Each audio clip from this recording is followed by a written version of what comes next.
Imaginez un instant que vous êtes à l'hôpital, aux prises avec une pneumonie grave, et que vous découvrez que votre propre famille est déjà en train de planifier vos funérailles. Je m'appelle Max, j'ai 65 ans et j'ai travaillé pendant 3 décennies comme comptable, prenant toujours méticuleusement soin des finances de ma famille. Je n'aurais jamais imaginé que ces mêmes chiffres que je maîtrisais si bien seraient utilisés contre moi de la manière la plus cruelle possible. C'était un lundi d'octobre quand tout a commencé à s'effondrer. J'ai passé 4 jours aux soins intensifs, sous sédatifs, luttant contre une pneumonie qui a failli m'emporter.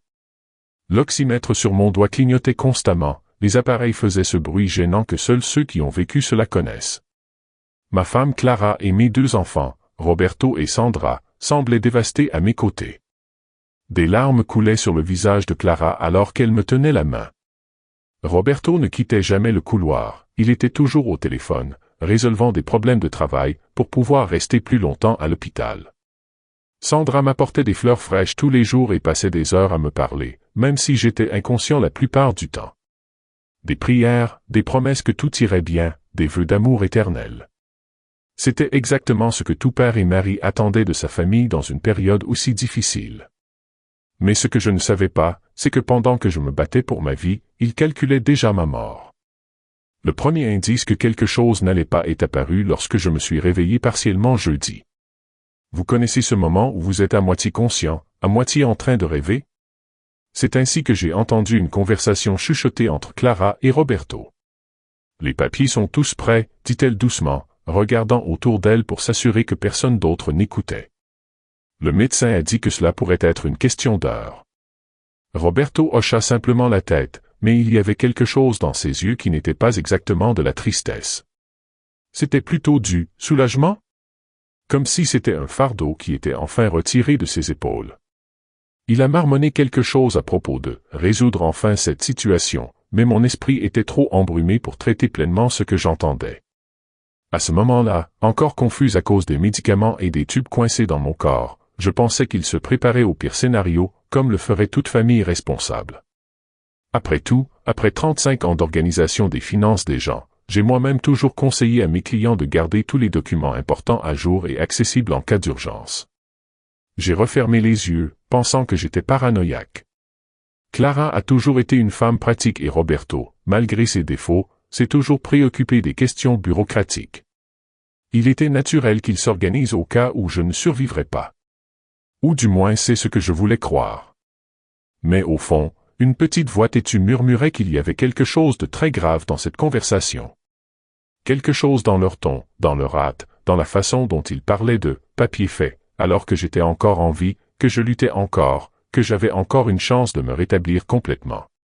Ce que je ne savais pas encore, c'est que cette petite voix avait absolument raison.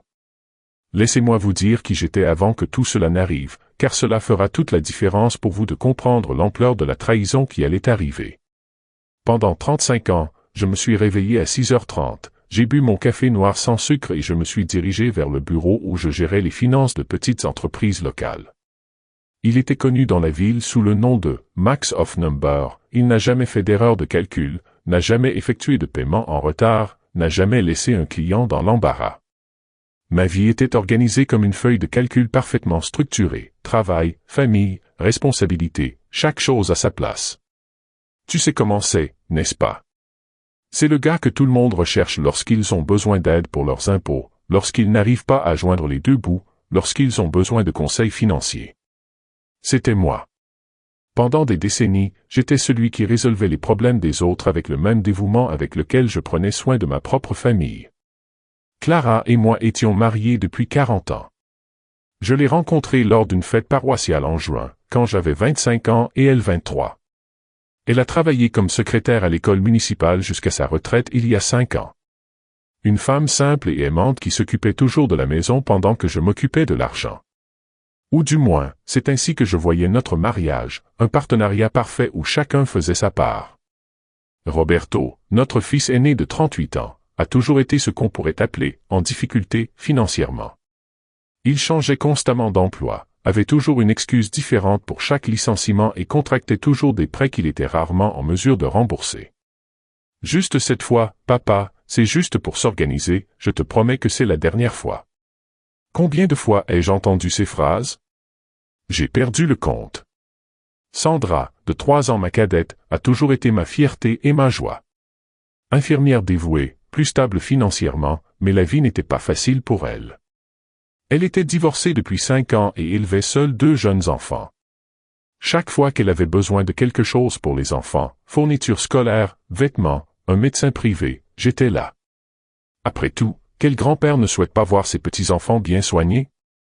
Pendant des décennies, j'ai été le pilier financier de la famille. J'ai payé les frais de scolarité de mes 2 enfants et j'ai aidé Roberto à sortir de ses dettes, qu'il avait accumulées comme quelqu'un qui collectionne des timbres. J'ai soutenu Clara lorsqu'elle souffrait d'une grave dépression et qu'elle était incapable de travailler pendant 2 ans. J'ai payé des traitements, des médicaments, des thérapies. Je ne me suis jamais plaint, je n'ai jamais facturé d'intérêt, je n'ai jamais fait en sorte qu'aucun d'entre eux se sente mal d'avoir besoin de mon aide. Lorsque j'ai pris ma retraite l'année dernière, j'ai continué à être là, banque familiale, toujours avec un fonds d'urgence, toujours prêt à aider quiconque en avait besoin. C'était comme si j'avais un signe invisible sur mon front qui disait « Max résout vos problèmes financiers ici ». Ma plus grande fierté était de savoir que, même après ma mort, ma famille serait protégée par l'assurance vie de 500 000 réaux que j'avais conservée religieusement pendant plus de 20 ans. J'ai payé ces frais mensuels comme quelqu'un qui paie une facture d'électricité, automatiquement, sans réfléchir à 2 fois. Ce que je ne savais pas, c'est que cette protection deviendrait mon propre piège. La reprise a été plus lente que prévu. 3 semaines après ma sortie, je me sentais encore faible et fatigué. Vous connaissez ce sentiment, n'est-ce pas? Quand le corps se souvient encore comment fonctionner normalement après une telle frayeur. Clara a insisté pour que je me repose, que je ne m'inquiète de rien. Laisse-moi m'occuper de tout, mon amour, répétait-elle chaque fois que j'essayais de vérifier les factures ou d'organiser les documents. D'un côté, c'était réconfortant d'avoir quelqu'un qui prenait soin de moi après avoir été pendant des décennies celui qui prenait soin de tout le monde. D'un autre côté, quelque chose n'allait pas vraiment. Vous savez quand vous ressentez cette étrange sensation dans l'estomac? Comme si quelque chose n'allait pas, mais que vous n'arriviez pas à mettre le doigt dessus? C'est ce que je ressentais à chaque fois que Clara changeait de sujet quand je lui demandais des nouvelles des finances du ménage. Les visites des enfants sont devenues plus fréquentes, mais aussi plus étranges.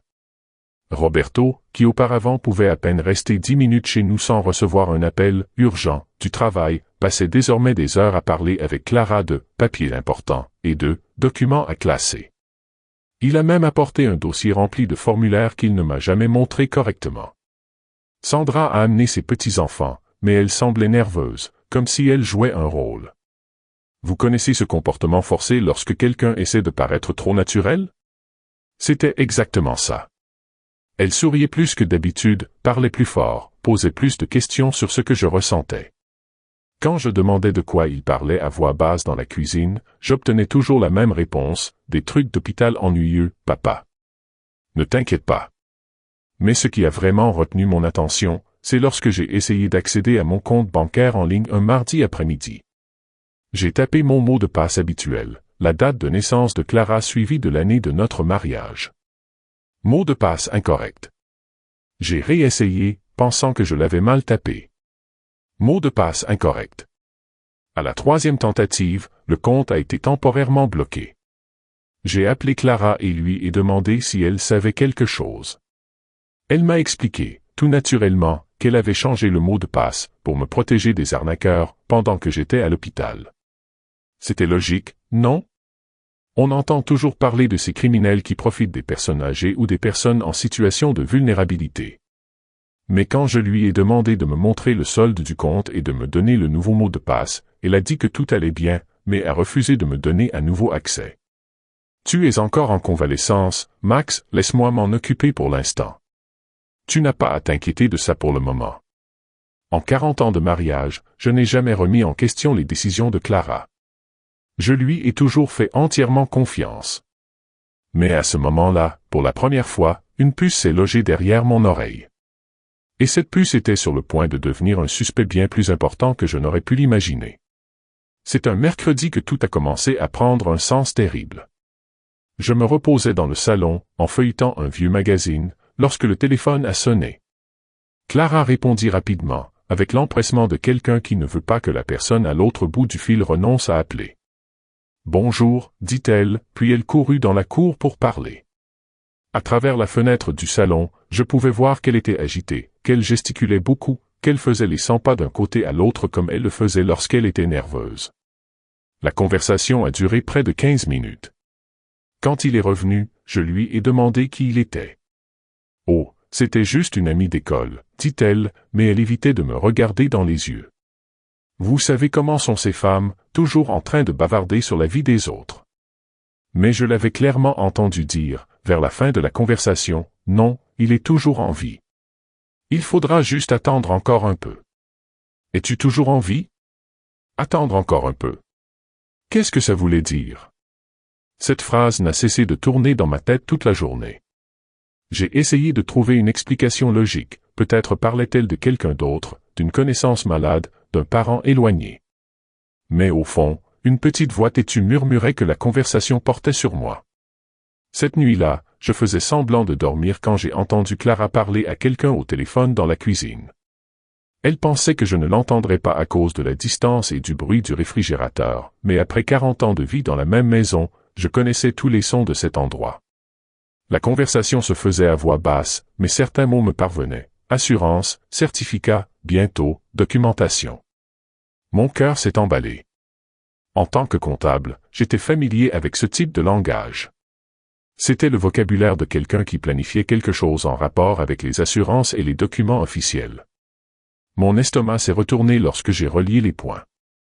Sûr. Certificat. Bientôt. Le lendemain matin, j'ai décidé de faire un test.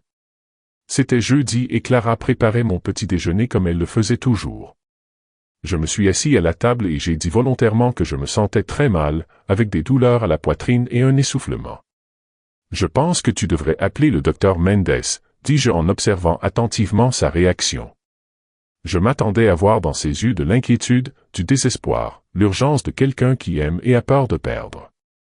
Je m'attendais à ce qu'elle court chercher le téléphone, qu'elle insiste pour m'emmener immédiatement à l'hôpital, qu'elle reste collée à moi jusqu'à ce qu'elle soit sûre que j'allais bien. Au lieu de cela, j'ai vu une lueur étrange, presque, pleine d'espoir. Comme si j'avais donné une bonne nouvelle au lieu d'une mauvaise nouvelle. Elle dit, avec un calme qui me fit froid dans le dos, « Tu devrais peut-être te reposer davantage, mon amour. » C'était peut-être vraiment ton heure. Ton vraiment? Quelle femme dit cela à son mari qui se plaint de douleur à la poitrine? Quand Roberto est arrivé 1 heure plus tard, sans qu'elle l'ait appelé, j'ai su que quelque chose n'allait vraiment pas. Mais ce que je n'imaginais toujours pas, c'était jusqu'où ils étaient prêts à aller. Le moment qui a tout changé s'est produit un vendredi. Je ne pouvais plus ignorer les signes étranges, les conversations chuchotées, les regards que Clara et ses enfants échangeaient quand ils pensaient que je ne regardais pas. J'avais besoin de savoir ce qui se passait, et mon expérience de comptable m'a appris une chose, la vérité est toujours dans les documents. J'ai donc élaboré un plan simple. J'ai dit à Clara que j'allais faire une promenade dans le parc, comme le médecin me l'avait recommandé pour aider à ma guérison. Elle a été très serviable, me demandant si je voulais de la compagnie, si je me sentais assez bien. J'ai répondu que j'avais besoin d'un moment seul pour réfléchir, que je serais de retour dans 1 heure. Je suis sorti par la porte d'entrée, jusqu'au coin, puis je suis ressorti par la porte arrière. Notre maison avait toujours cette entrée arrière qui menait directement à la cuisine, un avantage que je n'aurais jamais pensé utiliser pour espionner ma propre famille. Je suis entré silencieusement et j'ai entendu des voix dans la pièce. Clara, Roberto et Sandra étaient réunis autour de la table à manger, avec des papiers éparpillés partout. Mon cœur battait déjà la chamade, mais ce que j'entendis ensuite me fit presque défaillir. Le médecin a dit que tu pouvais signer le certificat de décès, disait Clara en feuilletant quelques documents. Il a dit que compte tenu de l'âge et de la santé de papa après la pneumonie, ce serait parfaitement plausible. Certificat de décès? J'étais en vie, debout, respirant, écoutant ma propre famille planifier ma mort. Roberto répondit, et la froideur de sa voix me fit froid dans le dos. Et la compagnie d'assurance? Ça ne va pas créer de problème? Parce qu'on ne peut pas se permettre d'éveiller les soupçons. Il parlait comme s'il parlait de la météo et non du meurtre légal de son propre père. Sandra, ma fille que j'ai toujours considérée comme la plus honnête et la plus correcte, m'a dit avec un naturel qui m'a glacé le sang, j'ai déjà tout vérifié. Avec les documents médicaux appropriés et les antécédents d'hospitalisation récents, le paiement est automatique. 500 000 réaux, répartis équitablement entre nous trois. 500 000 réaux. J'avais payé l'assurance vie religieusement pendant plus de 20 ans, pensant qu'elle protégerait ma famille après mon décès. Il prévoyait d'utiliser cet argent avant ma mort. Je m'appuyais contre le mur de la cuisine, essayant de comprendre ce que j'entendais. Pendant 40 ans de mariage, 30 ans en tant que père, des décennies en tant que pourvoyeur et protecteur de cette famille, ils avaient prévu de me tuer sur papier pour pouvoir prendre mon argent. Ce n'était pas seulement de la cupidité, c'était une trahison au niveau le plus profond possible. Ils ne volaient pas seulement mon argent, ils volaient mon existence même, effaçant ma vie alors que j'étais encore en vie pour être témoin de tout cela. J'ai continué à écouter, hypnotisé par l'horreur de la situation, comme quelqu'un qui ne peut s'empêcher de regarder un accident de voiture. Et ce que j'ai entendu ensuite était encore pire que ce que j'aurais pu imaginer.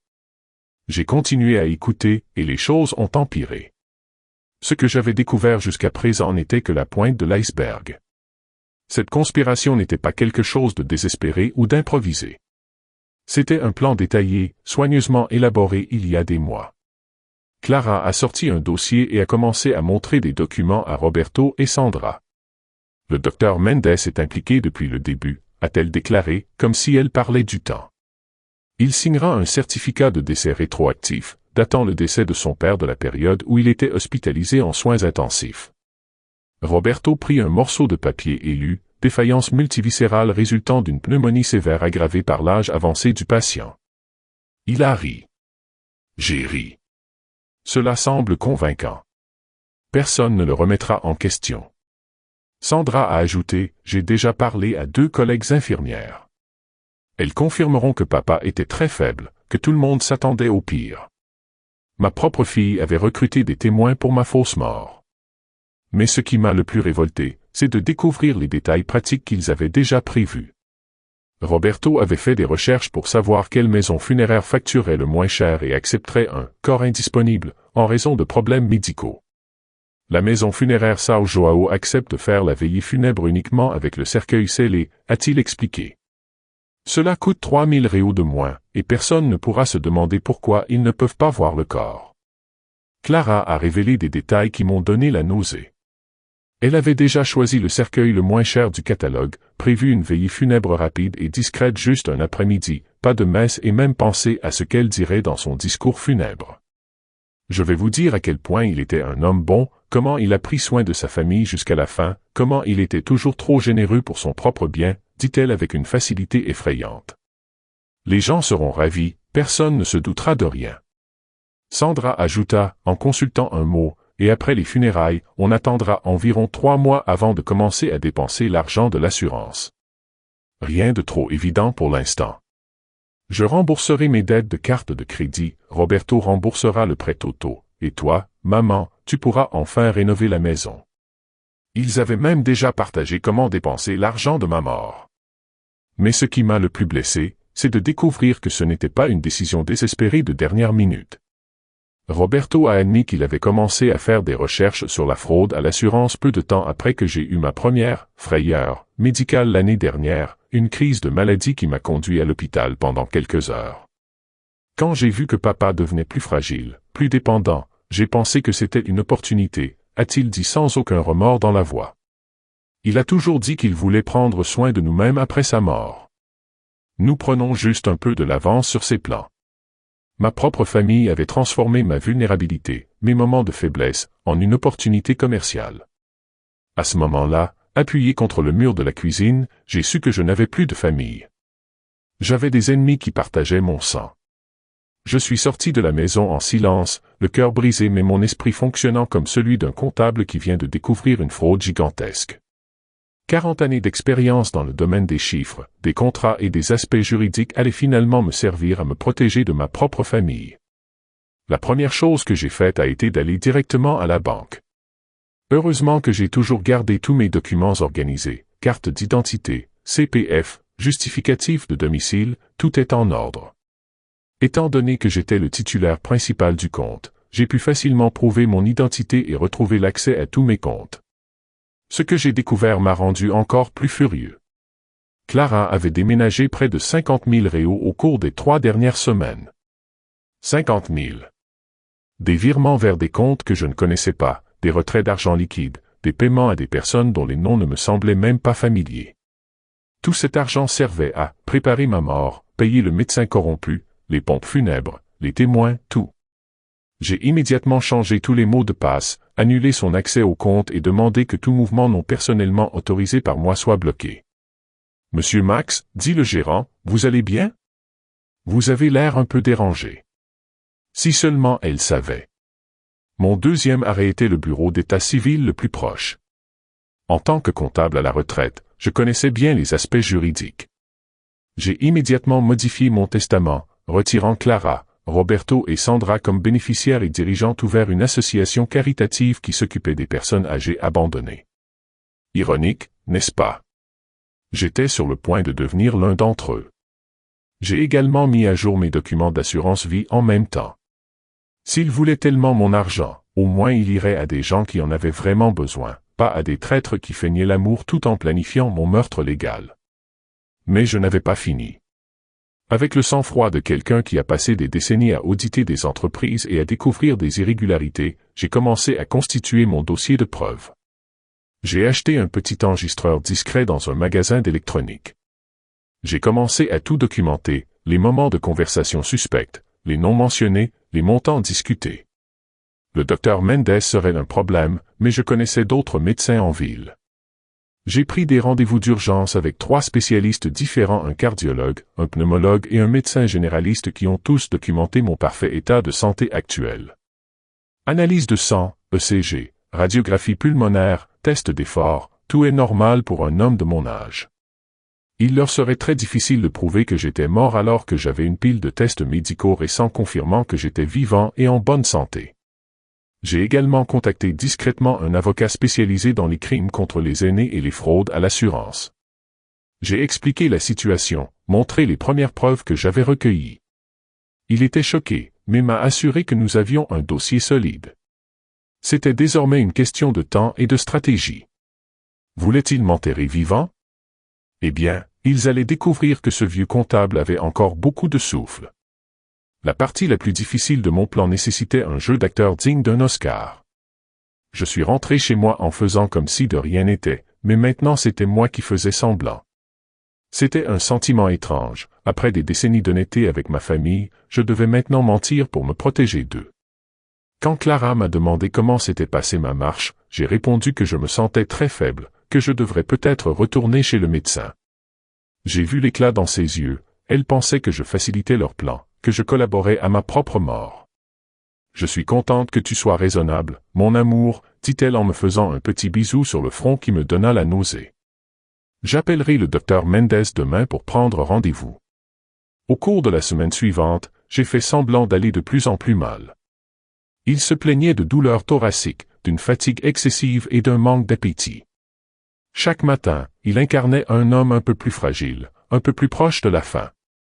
Chaque jour, Clara devenait plus soucieuse et, en même temps, plus anxieuse comme quelqu'un qui attend l'arrivée d'un colis important. Roberto et Sandra ont augmenté la fréquence de leurs visites, me demandant toujours avec une inquiétude exagérée comment je me sentais. « Papa, tu as l'air un peu bizarre, » dit Roberto en examinant mon visage comme un médecin. Peut-être que je devrais faire des tests plus détaillés. C'était écœurant de voir comment ils ont réussi à afficher une fausse inquiétude en planifiant mon élimination. Mais j'avais besoin de leur donner une corde pour qu'ils puissent se pendre complètement. Pendant ce temps, je continuais à rassembler des preuves en tant qu'enquêteur privé. J'ai installé l'enregistreur discret sous la table de la salle à manger, là où ils se réunissaient toujours pour leur conspiration. J'ai pu enregistrer plusieurs conversations détaillées sur le plan, dont une où ils ont discuté des risques d'être découverts. Le seul danger, c'est que quelqu'un devienne méfiant et demande un deuxième avis médical, a déclaré Clara dans un enregistrement. Mais qui va remettre ça en question? Nous sommes sa famille. J'ai également engagé un détective privé pour documenter leurs mouvements. J'ai découvert que Roberto s'était rendu à la maison funéraire 3 fois, que Sandra avait parlé à des collègues infirmières de la certification de l'état critique d'un patient, et que Clara avait rencontré le docteur Mendes 2 fois en dehors du bureau. Plus important encore, j'ai documenté tous les retraits et transferts suspects, créant un rapport financier détaillé qui montrerait exactement comment ils avaient utilisé mon argent pour financer mon propre meurtre légal. Mon avocat a été impressionné par la quantité de preuves que j'ai pu rassembler. Monsieur Max, en 30 ans de carrière, je n'ai jamais vu un cas aussi bien documenté, a-t-il déclaré. Quand cette bombe explosera, ils n'auront aucun moyen de s'échapper. Et la bombe était sur le point d'exploser. Le docteur Mendes avait prévu le rendez-vous final pour lundi prochain. Il n'avait aucune idée de ce qui les attendait. Le jour J est arrivé un lundi pluvieux de novembre. Clara m'a réveillé tôt, avec une gentillesse exagérée qui ne me trompait plus. Chérie, le docteur Mendes t'a donné rendez-vous ce matin. Il a dit qu'il était urgent de faire des examens plus approfondis. Urgent. Bien sûr, c'était urgent, ils étaient impatients de finaliser le plan. Sur le chemin du bureau, Clara était étrangement bavarde. Il a parlé de mes projets de déjeuner, de sa joie de voir que je prenais enfin soin de ma santé, et de la compétence du docteur Mendes en tant que médecin. J'ai simplement hoché la tête, faisant semblant d'être trop fatigué pour parler. Quand nous sommes arrivés au bureau, j'ai remarqué que quelque chose était différent dans l'air. La réceptionniste m'a accueilli avec une tristesse excessive, comme si elle savait déjà quelque chose que j'ignorais. « Bonjour, Monsieur Max. Le médecin vous attend déjà. » Même l'infirmière m'a regardé avec une pitié éprouvée. Le docteur Mendes m'a examiné rapidement et quand je dis rapidement, je veux dire que cela a pris moins de 5 minutes. Il a placé le stéthoscope sur ma poitrine pendant quelques secondes, a mesuré ma tension artérielle sans même attendre qu'elle se stabilise et a examiné ma gorge avec une hâte suspecte. « Clara, puis-je te parler une minute dehors ?» dit-il, de cette voix grave que les médecins utilisent lorsqu'ils s'apprêtent à annoncer une mauvaise nouvelle. À propos des résultats de Monsieur Max. C'est à ce moment-là que j'ai su, ils allaient annoncer ma mort le jour même. J'ai attendu qu'ils pensent que j'étais décédé, là, sur la civière du bureau. À travers la porte entr'ouverte, j'ai entendu Clara pleurer dans le couloir, une performance digne d'un Oscar si convaincante pour quelqu'un qui ne la connaissait pas comme moi. Le docteur Mendes expliquait les procédures nécessaires, avec la voix solennelle de quelqu'un qui vient de perdre un patient bien-aimé. C'était très rapide, Clara. Il n'a pas souffert. Son cœur s'est simplement arrêté, mentit ouvertement le médecin. Je vous fournirai toute la documentation nécessaire. C'est à ce moment-là que je me suis levé de la civière et j'ai ouvert la porte. Intéressant, dis-je en regardant le visage de Clara devenir aussi blanc que du papier peint. Pour quelqu'un qui vient de mourir, je me sens étonnamment bien. Le docteur Mendes a failli s'évanouir. Il a littéralement titubé et a dû s'appuyer contre le mur. Clara commença à bégayer des explications incohérentes. « Max. Chérie. Quelle peur.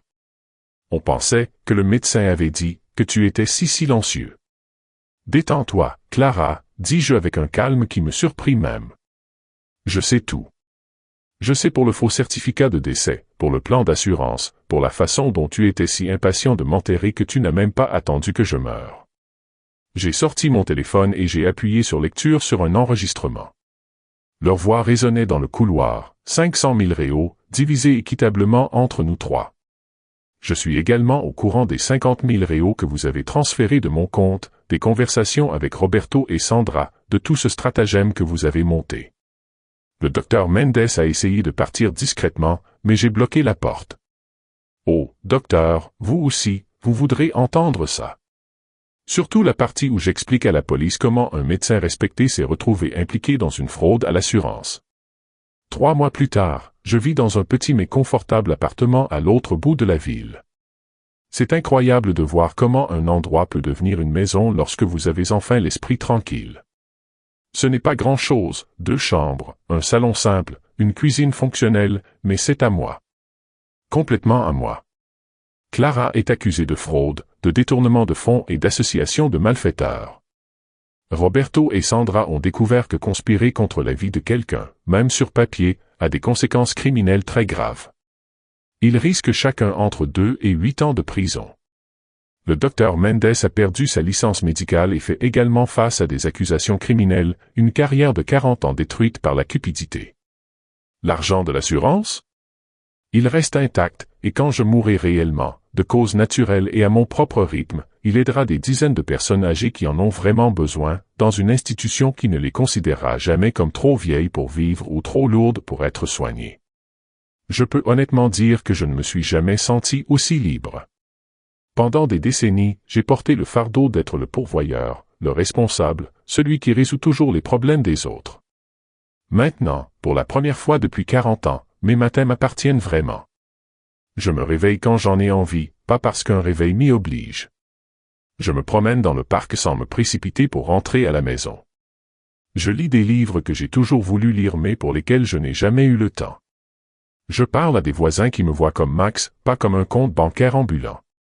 J'ai même commencé un cours de peinture au centre communautaire, j'ai découvert que j'étais doué pour les paysages. Solitude? Eh bien, il y a une différence entre être seul et être en paix. Pendant des années, je me suis senti seul même si j'étais entouré de ma famille. Maintenant, vivant seul, j'ai l'impression d'être en compagnie de la personne la plus importante, moi-même. Le plus étrange, c'est que je ne ressens pas de colère. Sérieusement, je m'attendais à être consumé par la haine, par la colère, par l'amertume. Au lieu de cela, je ressens une paix que je n'ai pas connue depuis des années.